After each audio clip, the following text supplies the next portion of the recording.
Oi, gente, tudo bem? E aí, como vocês estão? Espero que vocês estejam todos bem. Espero que todos estejam protegidos. Então, eu vou me apresentar de novo para vocês. Meu nome é Laís. E, eu estou aqui de novo com vocês para terminar de apresentar, então, a unidade 2 da nossa disciplina, né? A unidade 2 da disciplina de Ética e Relações Humanas. Espero que nesse novo módulo, né, nessa nova unidade da disciplina, nós tenhamos então entendimentos, né, sobre ética aplicada, que vocês estejam de fato entendendo, né, qual que é o campo da ética em relação à liberdade humana, a forma como as pessoas agem, né, a ideia de bioética, a ideia de responsabilidade moral.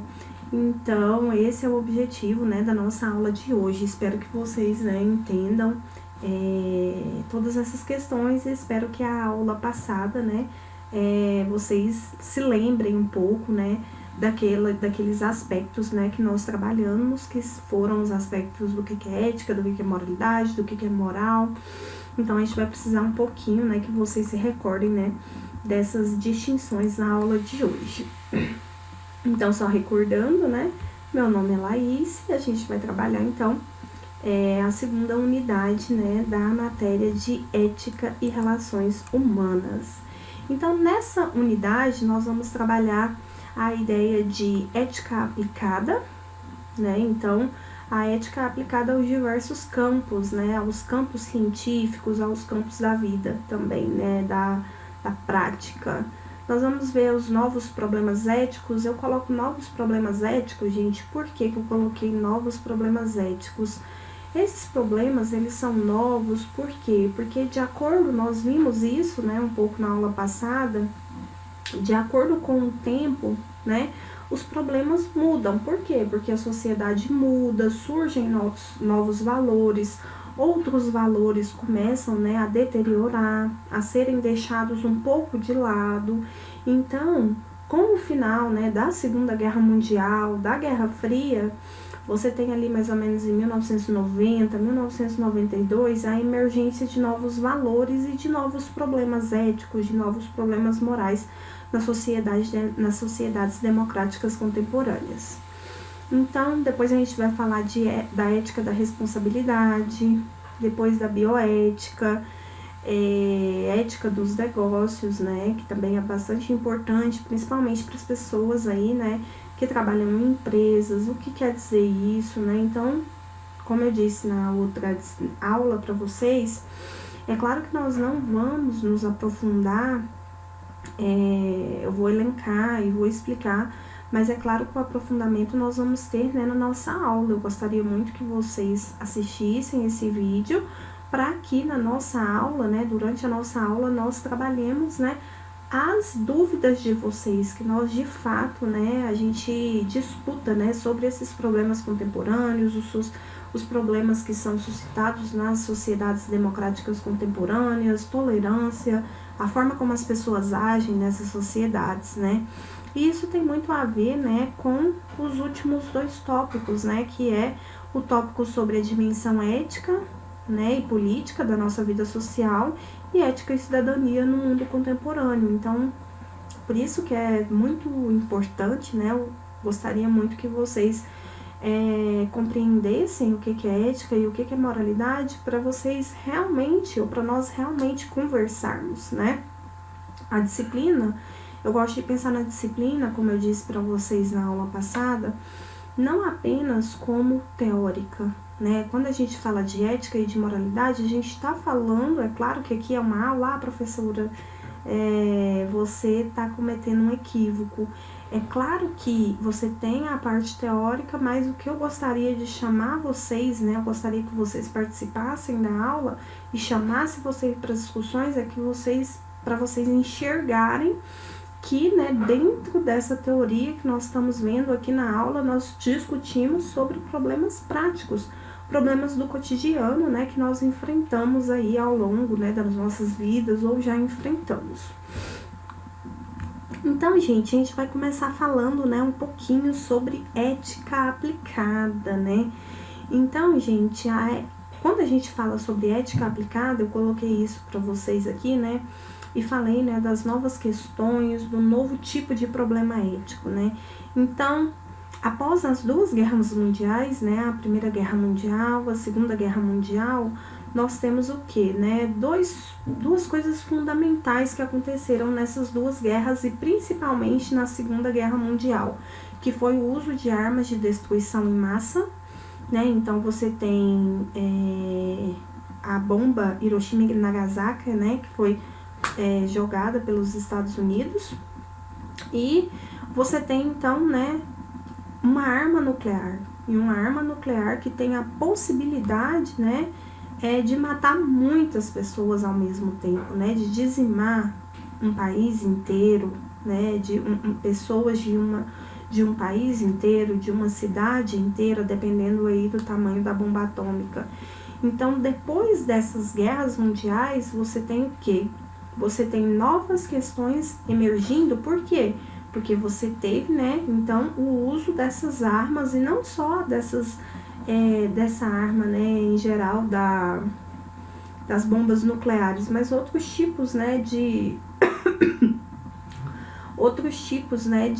armas, né, que destruíam em massa também.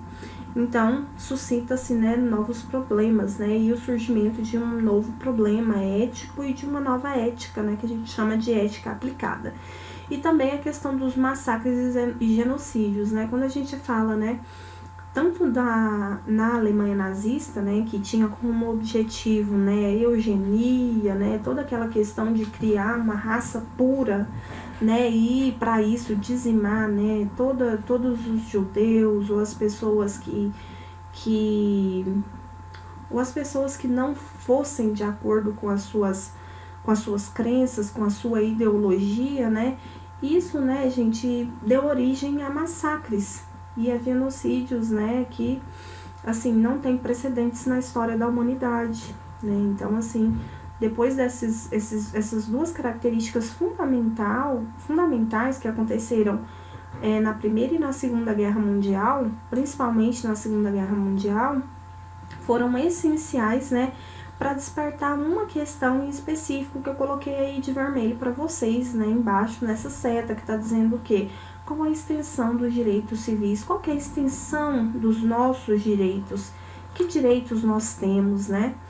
Então, a ética aplicada, coloquei ali para vocês, né, é um ramo contemporâneo da filosofia que nos coloca diante dos desafios de deliberar sobre os problemas práticos que exigem justificação racional.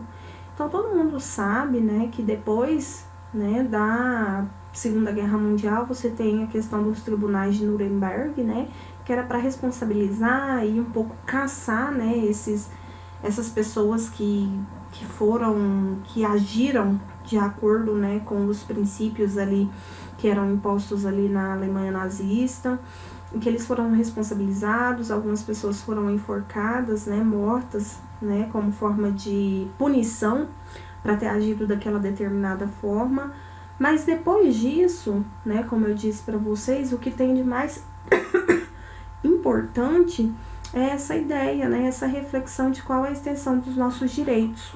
Por isso você tem depois disso, né, a publicação e toda a questão, né, dos direitos humanos universais, né, toda a questão dos direitos humanos, quais são os nossos direitos, né, então qual a extensão do cidadão, qual que é a extensão da humanidade, todo humano tem alguns direitos e esses direitos são fundamentais para a nossa existência, né, isso surge após aí a Primeira Guerra Mundial. Então, nós temos novos problemas éticos, em que sentido? Gente, não é que esses problemas nunca existiram. Nossa, gente, eu tenho que corrigir isso aqui, olha, eu coloquei 2 acentos. Mas considerem os 2 acentos, depois eu vou corrigir lá no slide. Gente, então não é que alguns desses problemas sempre existiram, mas outros não, outros surgiram, né, de acordo com o avanço tecnológico, né, da sociedade. Então, o primeiro problema que eu coloquei para vocês é sobre o risco da manipulação genética, né? Sobre a degradação do meio ambiente, a pobreza, a injustiça social e a exploração do trabalho. Então, Então, quando a gente fala, vamos falar um pouquinho, né, de ciência, quando a gente fala de riscos de manipulação genética, é toda aquela questão, né, de você usar o nosso material genético, o nosso DNA, como ele está sendo utilizado, é ético ou antiético usar, né, os nossos materiais genéticos dessa forma. Então, esse é essencialmente um problema do século XXI, né? Eu até lembro vocês, com certeza vocês são mais novos, vocês não se lembram, mas você tem diversos filmes e até, né, uma novela brasileira que fala um pouco sobre isso, né, que é o Clone. Então ali você tem todo um problema, né, de manipulação genética, o que acontece com esses genes, o que as pessoas fazem, o cientista pode de fato fazer isso. Depois você tem toda a questão da degradação do meio ambiente, né, gente? Você tem a questão da Revolução Verde ali, né, na década de 70 ali, né, principalmente nos Estados Unidos e também na Europa, né? O que é essa Revolução Verde, gente? Toda essa ideia, né, toda essa construção de maquinário agropecuário, né? Principalmente agrícola na realidade, né? Então você tem ali a criação, né, de muitas máquinas, defensivos agrícolas, né? Defensivo, ou vocês podem dizer agrotóxicos, né? Tanto faz o que vocês melhor se identificam. Então você tem a criação ali a partir da década de 70, né? Você tem o boom dessas máquinas acontecendo, desses materiais, né? Para suprir, né, uma demanda mundial pela alimentação, né? Mas qual que foi, né? Quais que foram as consequências, né, dessa forma de agir com o solo, né? Será que isso teve consequências ou não para a posteridade? Então, né, esse é um novo problema ético e o problema da pobreza, né, gente? Porque você tem na contemporaneidade o que? Você, não é que isso também tenha acontecido essencialmente agora, né? Ah, professor, então nunca existiu pobre? Sempre existiu pobreza, né? Desde, né, quando a gente analisa, né, se a gente começa a analisar ali desde a antiguidade, passa pela Idade Média, o final da Idade Média, início da modernidade com a Revolução Francesa, né? Todas as grandes revoluções, elas surgiram, elas emanaram, por quê? Pela fome, né? Que é, né, uma das coisas mais básicas, né, dos seres humanos, né, para que eles sobrevivam, é a alimentação.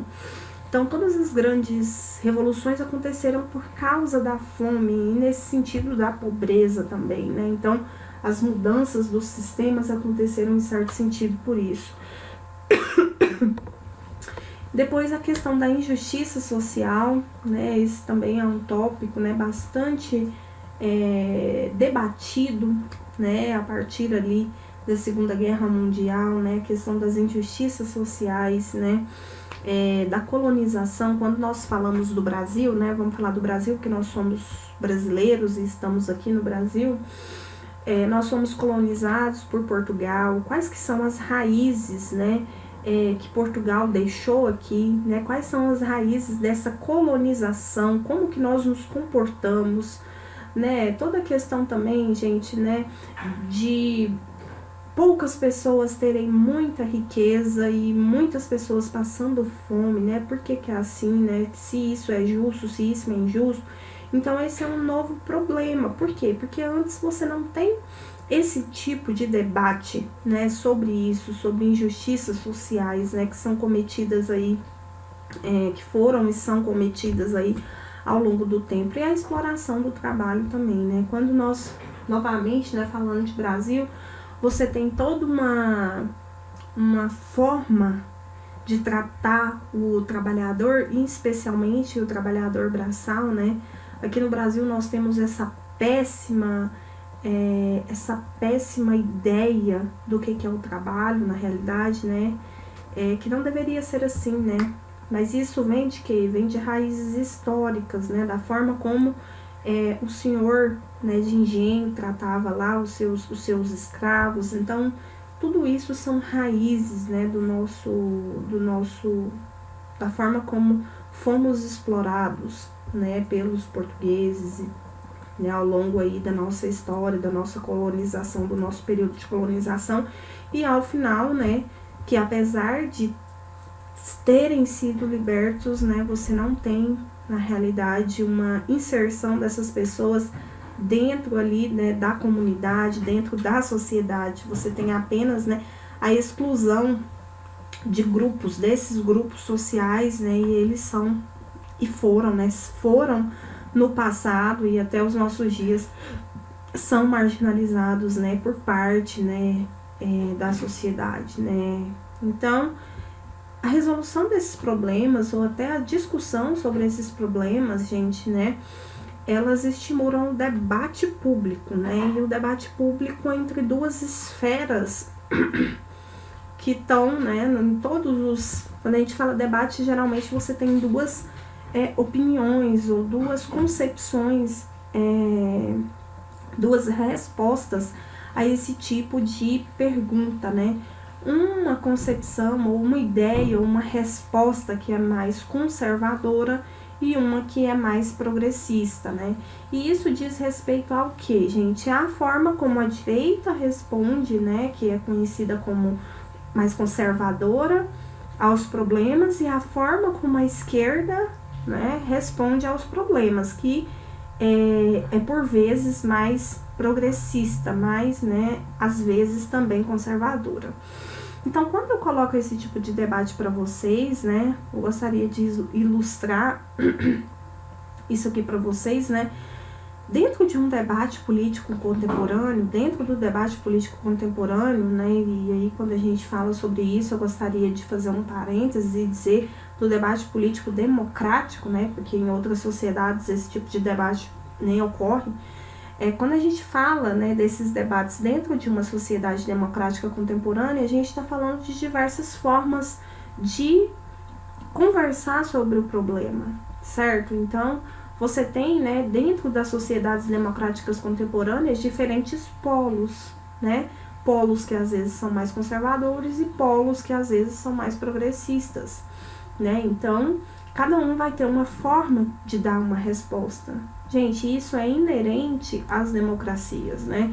Todas as democracias, elas funcionam, e um caráter essencial das democracias é que se exista o debate público, né? E o debate público só ocorre se existirem concepções diversas acerca de um problema, né? Então, se você está falando da questão da injustiça social, você vai ter formas diferentes de ver a questão da injustiça social dentro de uma democracia contemporânea, né? E formas de resolver esse problema também diferentes, né?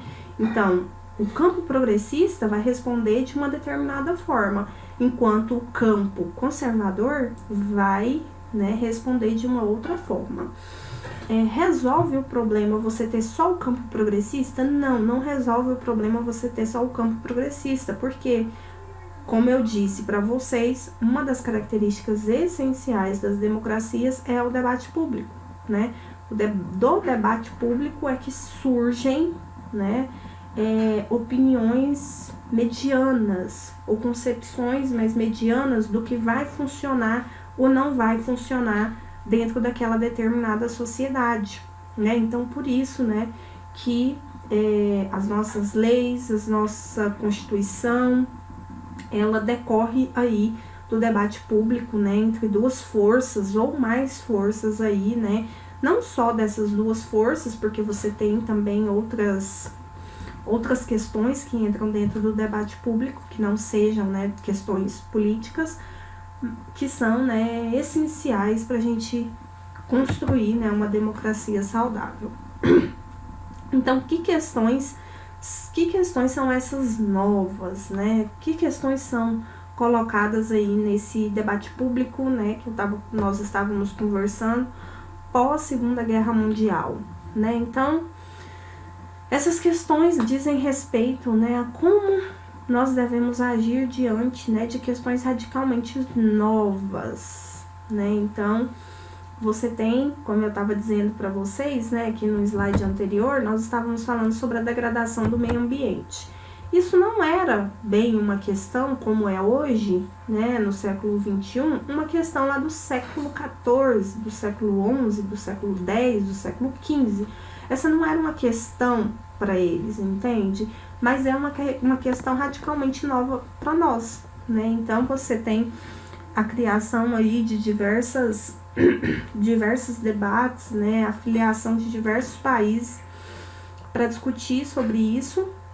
Por quê? Porque é uma questão radicalmente nova, né?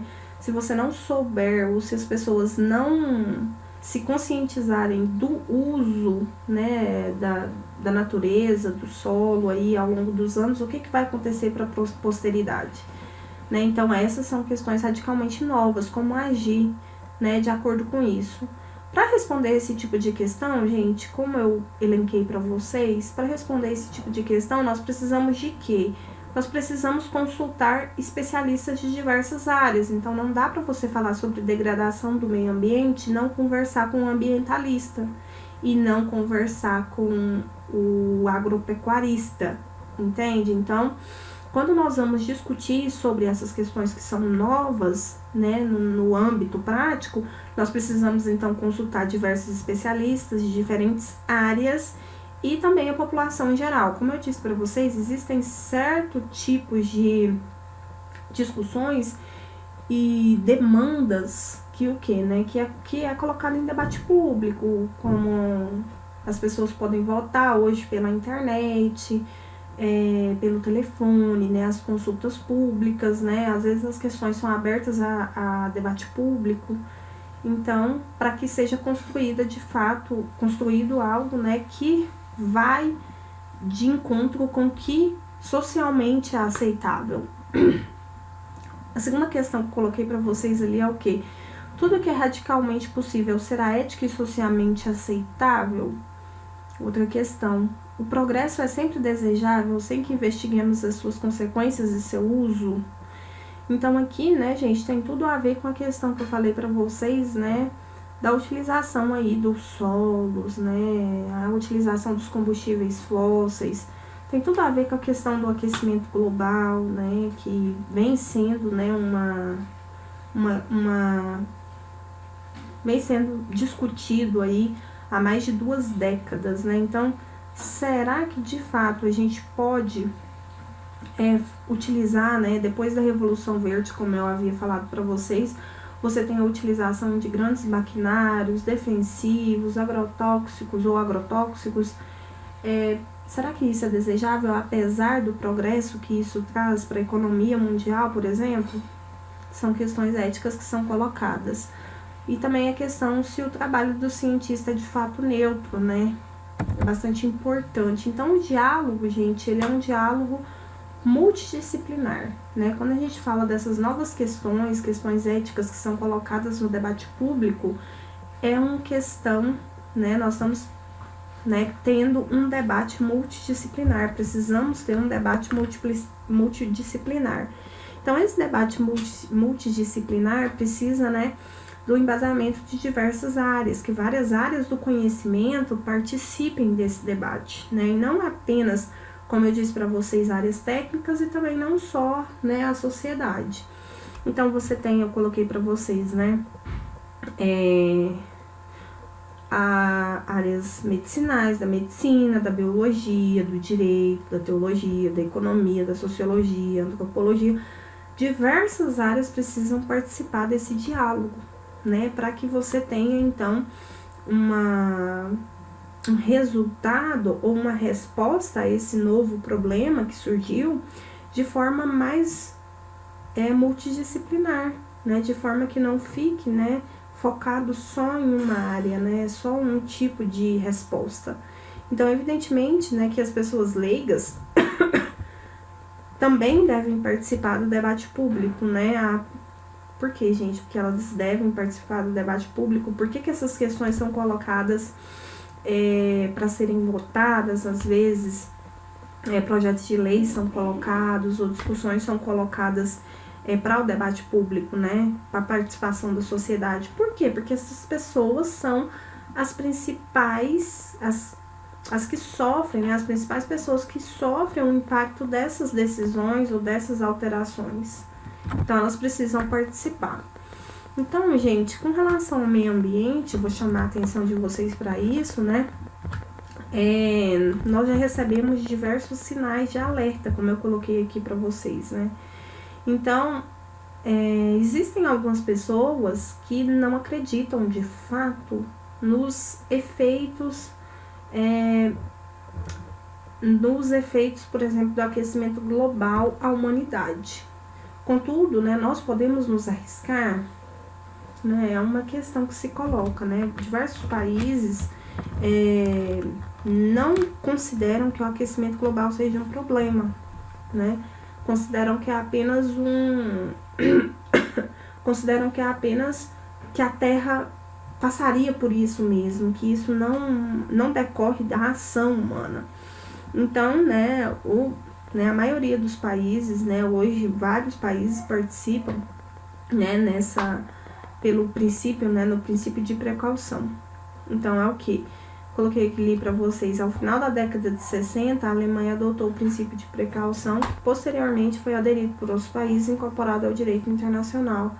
A novidade da ética aplicada está no fato de se estender as relações entre agentes coletivos, dos quais é exigida a responsabilidade em nome do meio ambiente e das gerações futuras. Então, gente, você precisa de uma responsabilização futura, né? Então, a empresa ela não pode vir ali degradar o meio ambiente, ou um governo ir ali degradar uma determinada área, ou permitir que essa área seja degradada, sem que ele seja responsabilizado.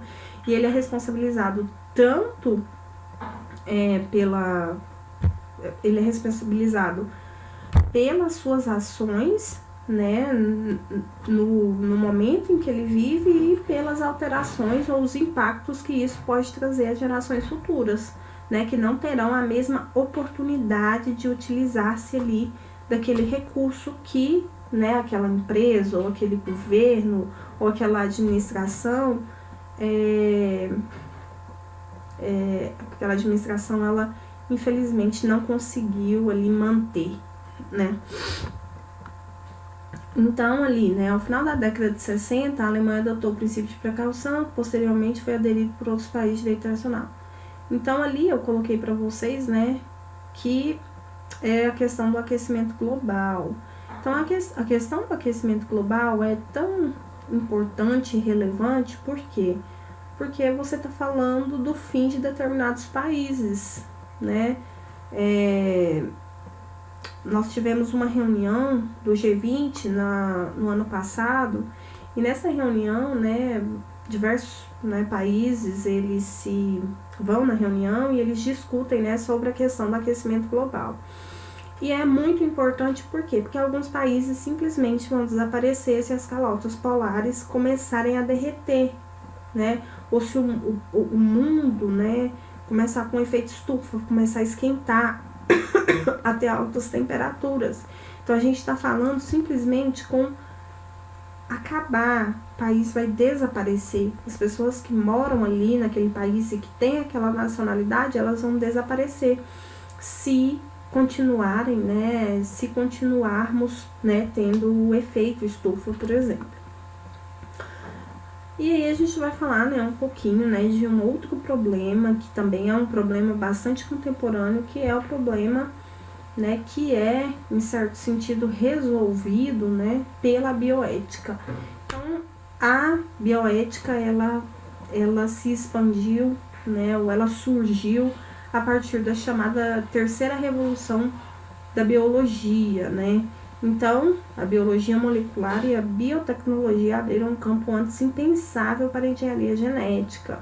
Então, o debate se intensificou diante de questões como, que eu falei com vocês, né, mais cedo.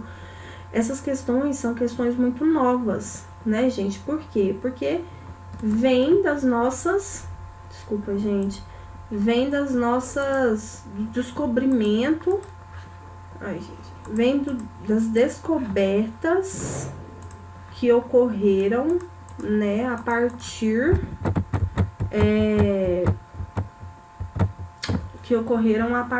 né, aí do século XX, que vem vindo a partir, né, aí, início do século XXI.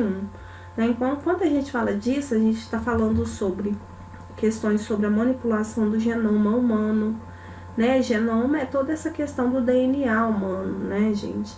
A escolha do sexo dos filhos, será que nós podemos, né? Nós podemos, de fato, seria ético, moral? Será que também pensando em escala mundial é legal? E as pessoas poderiam escolher o sexo dos filhos? O descarte de embriões humanos, a clonagem reprodutiva, a clonagem para os fins terapêuticos, a transgenia, experimentos com seres humanos e animais. A bioética surge, gente, principalmente, né, e também para, né, as pessoas, né, ou as empresas, os laboratórios devem obedecer códigos de ética. Por que, gente, que elas devem obedecer códigos de ética? Porque ao longo aí dos tempo, né, dos contextos sociais, seres humanos foram utilizados, né, para descobertas científicas. Por exemplo, você descobre, né, a descoberta, salvo engano, da hipotermia, né, qual que é o grau aproximado que as pessoas morrem quando elas estão congeladas, né, elas sofrem, o coração para de bater.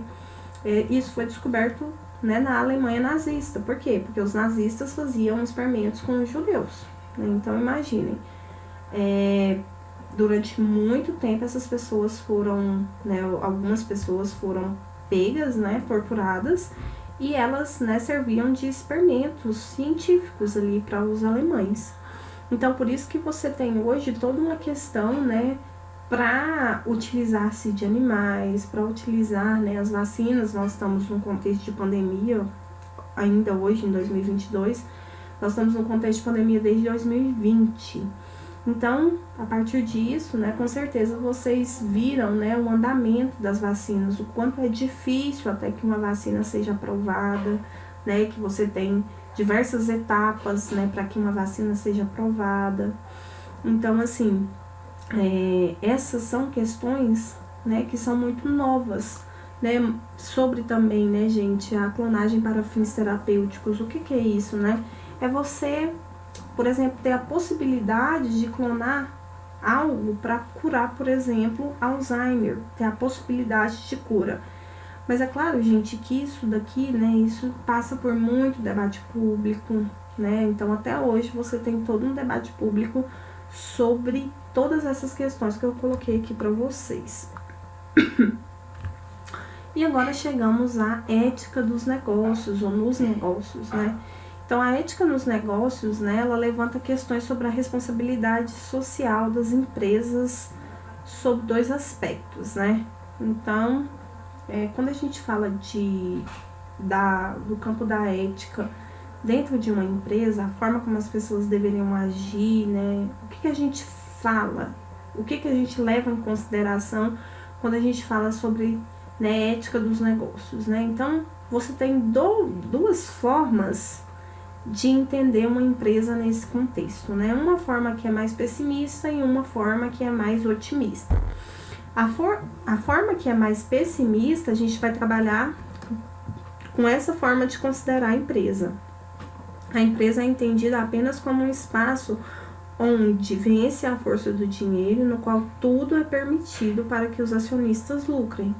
Então, essa ideia de empresa aqui é a ideia de que a empresa ela só quer explorar o trabalho, entende? Então, ela não se importa, né, com os recursos naturais, com o trabalho humano, com a saúde humana. Então, ela só quer lucro acima de tudo, acima da saúde, acima de todo e qualquer impacto, né, a terceiros que isso possa causar. E você tem uma visão de empresa mais pessimista, mais otimista, que é essa daqui, da direita. Empresas que tentam conciliar lucros e ganhos sociais. Nesse caso, o compromisso estende-se a todos que têm vínculos com elas. Então, você tem empresas que são mais elas trazem para si a responsabilidade, né, de tentar conciliar tanto o lucro com o ganho social. Então, é como se ela colocasse numa balança, né? Ela tentasse, então, ali conciliar as duas coisas. Então, uma empresa que é socialmente responsável, ela tem, né, entre essas funções, né, entre esses 3 compromissos, outros compromissos também. Então, ela tem compromisso com os funcionários, com os consumidores e com os concorrentes, e com a comunidade, com os órgãos governamentais e o meio ambiente. Então, as empresas, elas às vezes são conglomerados, né, ou são multinacionais, né. Então, essas empresas, elas, né, essas empresas que são socialmente responsáveis, elas, né, para ela ser socialmente responsável, ela tem que lidar, né, com todos esses problemas, com todas essas questões, né, tanto com os funcionários, né, tanto com os seus consumidores, o que ela oferece de produto, com os seus concorrentes também, e com os governos, com o meio ambiente, com a comunidade em geral, né. Então, alguns aspectos aí essenciais para que uma empresa, né, seja de fato socialmente responsável. Então, aqui a gente chega, né, à dimensão ética e política da vida social. Então, eu coloco aqui para vocês, né, em resumo, né, que não há, como eu disse para vocês na aula passada, receitas para o agir bem, né. O agir bem, gente, ele é um processo, né? Como eu coloquei ali para vocês, ele é o compromisso conosco, com os outros, com as gerações futuras, e existe um estado de alerta constante, entende? Então, assim, não tem uma receita da forma como você deve agir que você vai ser moral, que você vai agir bem. Não, você, né, é um construto, né? Um construto e um estilo de vida em que você está com alerta, está constantemente alerta para as injustiças que você pode cometer, né, com os outros, com o meio ambiente, né. Então, isso depende, né, não depende da introjeção irrefletiva das normas herdadas, né, nem da arbitrária decisão subjetiva. Então, não vem, né, você agir de forma boa, não depende apenas de você agir de acordo com o seu costume, com as regras da sociedade na qual você está inserido, né? Introjeção desses valores. Não é apenas isso. Né? Para você agir bem, você deve fazer o quê, gente? Você tem que ter, refletir, né, sobre determinadas situações, né?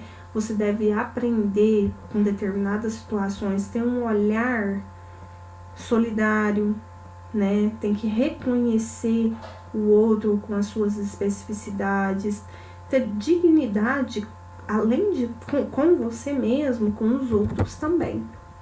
Então, os problemas éticos, eles não se resolvem, né, de forma isolada ou de forma individual. Eu vou agir assim e pronto. Não é assim que se resolve, né, os problemas na atualidade, né. É preciso muito mais de um projeto político que tenha como objetivo específico, eu coloquei ali para vocês, a mudança ou alteração das condições sociais geradoras de doenças sociais, como a violência, a exploração e a corrupção.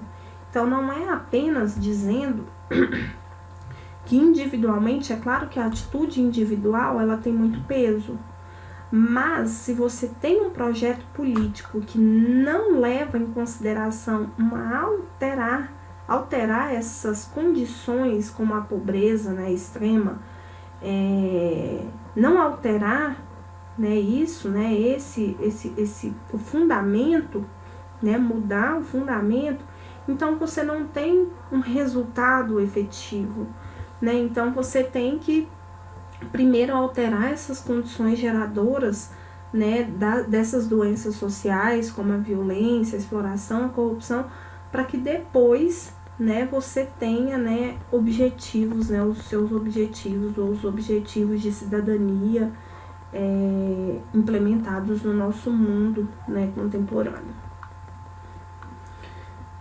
E aí eu coloco para vocês aqui no final, gostaria muito que vocês lessem, né, um problema na realidade, aqui para vocês colocarem, já que nós estávamos falando de responsabilidade, né? Eu coloquei um problemas aí para vocês, né? Que é sobre, né? O problema é sobre vou ler para vocês, né? A Levi Strauss é considerada uma empresa socialmente responsável, entre outras razões, porque destina anualmente 20 milhões para entidades filantrópicas. Mas sofreu assédio de ativistas de direitos humanos quando foi acusada de manter relações com fabricantes indonésios que impõem uma disciplina humilhante a seus trabalhadores e os pagam muito mal. Então, olha para vocês verem, olha que problema. Ela destina 20 milhões todos os anos a causas sociais, mas, em contraposição, todos os seus produtos vêm de trabalho, de trabalhadores que estão quase, né, estão sendo quase escravizados, né? Então, ali, ó, em que sentido o comportamento da empresa é ambivalente, né? Por que ela, né, ela defende uma coisa, mas quando, né, ela vai comprar um produto, vai comprar uma mão de obra, ela comprou uma mão de obra que é quase escrava, né? Por que isso é ambivalente? Então, gente, obrigada, né, pela atenção de vocês. Espero que vocês tenham compreendido a nossa aula de hoje. Espero que vocês tenham compreendido, né, esses novos problemas, essas novas problemáticas aí do século XXI, pós-Segunda Guerra Mundial, por que elas são importantes. E nós nos encontramos, então, tenham bons estudos e nós nos encontramos na nossa próxima aula. Tchauzinho!